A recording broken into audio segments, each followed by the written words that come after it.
हिमालय की ऊंचाइयों में जहां हवा में भी एक अजीब सी खामोशी है, वहां एक झील है। एक ऐसी झील जो अपने अंदर सदियों पुराना एक बहुत ही डरावना राज छुपाए हुए है। चलिए आज उस राज की परतों को खोलने की कोशिश करते हैं। और देखिए, सबसे पहला और सबसे बड़ा सवाल यही है, भला इतनी सुनसान बर्फीली जगह पर इतनी बड़ी तादाद में इंसानी कंकाल क्या कर रहे हैं? मतलब ये वहां पहुंचे कैसे? हम बात कर रहे हैं लगभग 16,000 फीट की ऊंचाई की। सोचिए, ये कोई मामूली जगह नहीं है। यहाँ तक पहुँचना ही अपने आप में एक बहुत बड़ी चुनौती है। तो फिर यहाँ इतने सारे लोग एक साथ कैसे मारे गए? इस जगह का असल नाम तो रूपकुंड है, लेकिन दुनिया इसे एक और नाम से जानती है, स्केलेटन लेक, यानी कंकालों वाली झील। और ये नाम सुनते ही मन में एक अजीब सी सिहरन दौड़ जाती है ना। ये राज दुनिया के सामने आया 1942 में। कुछ ब्रिटिश फॉरेस्ट रेंजर्स वहां पहुंचे और जैसे ही गर्मियों में बर्फ पिघली, उन्होंने एक बहुत ही खौफनाक मंजर देखा।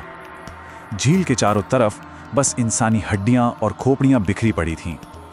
पहले तो उन्हें लगा कि शायद ये किसी लड़ाई में मारे गए सिपाही होंगे, लेकिन सच उससे कहीं ज्यादा अजीब था। अब साइंस इस पहेली को सुलझाती उससे पहले ही एक सदियों पुरानी लोक कथा ने अपनी कहानी कह दी। एक ऐसी कहानी जिसमें आस्था भी है, अहंकार भी और देवी का भयंकर प्रकोप भी। तो कहानी कुछ यूं है कि सदियों पहले एक राजा अपनी रानी और अपने पूरे लाव लश्कर के साथ नंदा देवी के पवित्र धाम की तीर्थ यात्रा पर निकला था। लेकिन कहते हैं कि उस पवित्र जगह पहुंचकर उन्होंने जश्न मनाना शुरू कर दिया, जोर जोर से संगीत, नाचना गाना, और इसी वजह से वहां की पवित्रता भंग हो गई और इससे देवी नंदा देवी बहुत क्रोधित हो गईं। और फिर देवी का क्रोध एक भयंकर तूफान बनकर उन पर टूट पड़ा। आसमान से क्रिकेट की गेंद जितने बड़े बड़े ओले बरसने लगे और वो सीधे लोगों के सिर और कंधों पर गिरे। कहते हैं कि उस जानलेवा ओलावृष्टि से कोई भी नहीं बच पाया, पूरा का पूरा दल वहीं खत्म हो गया। और लोक कथा तो ये भी कहती है कि उन लोगों की आत्माएं आज भी उस झील के किनारों पर भटकती हैं। सालों तक लोगों के लिए इस रहस्य का यही एक जवाब था, लेकिन फिर विज्ञान ने इस मामले में दखल दिया और जो सच सामने आया वो किसी के भी होश उड़ाने के लिए काफी था। शुरुआती जांच में पता चला कि ये कंकाल कोई 100-200 साल नहीं बल्कि करीब 1200 साल पुराने थे। इस एक जानकारी ने लड़ाई या किसी हाल फिलहाल की महामारी की सारी थ्योरी को एक झटके में खारिज कर दिया और रहस्य पहले से कहीं ज्यादा गहरा हो गया। पर सबसे ज्यादा चौंकाने वाली बात तो ये थी कि फोरेंसिक जांच के नतीजे उस लोक कथा से काफी हद तक मेल खा रहे थे। सभी कंकालों की खोपड़ियों पर एक जैसे फ्रैक्चर थे, जैसे किसी भारी गोल चीज से ऊपर से हमला किया गया हो। ठीक वैसे ही जैसे बड़े बड़े ओले करते हैं। एक पल को तो लगा चलो भाई, रहस्य सुलझ गया।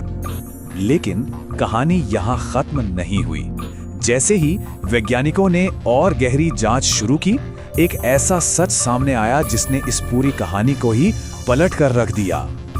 ये सच छुपा था डीएनए रिपोर्ट्स में। जब उन कंकालों का डीएनए टेस्ट हुआ तो जो नतीजे आए, उन्होंने इस एक घटना, एक समूह, एक तूफान वाली थ्योरी को पूरी तरह से तोड़ कर रख दिया। डीएनए से पता चला कि झील में मिले कंकाल किसी एक ही समूह के लोगों के नहीं थे, बल्कि उनमें अलग अलग जगहों के लोग थे। कुछ का डीएनए दक्षिण एशिया यानी भारतीय मूल का था, तो वहीं कुछ लोग पूर्वी भूमध्य सागरीय क्षेत्र से थे, मतलब आज के ग्रीस जैसी जगहों से। तो देखिए, कहाँ लोक कथा कह रही थी कि एक ही ग्रुप के लोग एक साथ मरे, और कहाँ डीएनए ये बता रहा था कि अलग अलग जगहों से आए लोग अलग अलग समय पर शायद सैकड़ों सालों के फासले में यहाँ मारे गए थे। मतलब रहस्य सुलझने की जगह और भी ज्यादा उलझ गया। तो आज रूपकुंड की हकीकत क्या है? सच कहूं तो ये एक अनसुलझी पहेली है।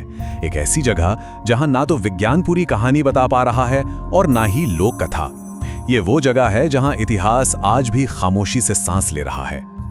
आज भी जो हिम्मत वाले ट्रेकर्स वहां तक जाते हैं, वो बताते हैं कि जब झील का पानी एकदम साफ और शांत होता है तो पानी के नीचे वो कंकाल आज भी दिखाई देते हैं। सोचिए कितना खौफनाक और सच्चा नजारा होगा वो।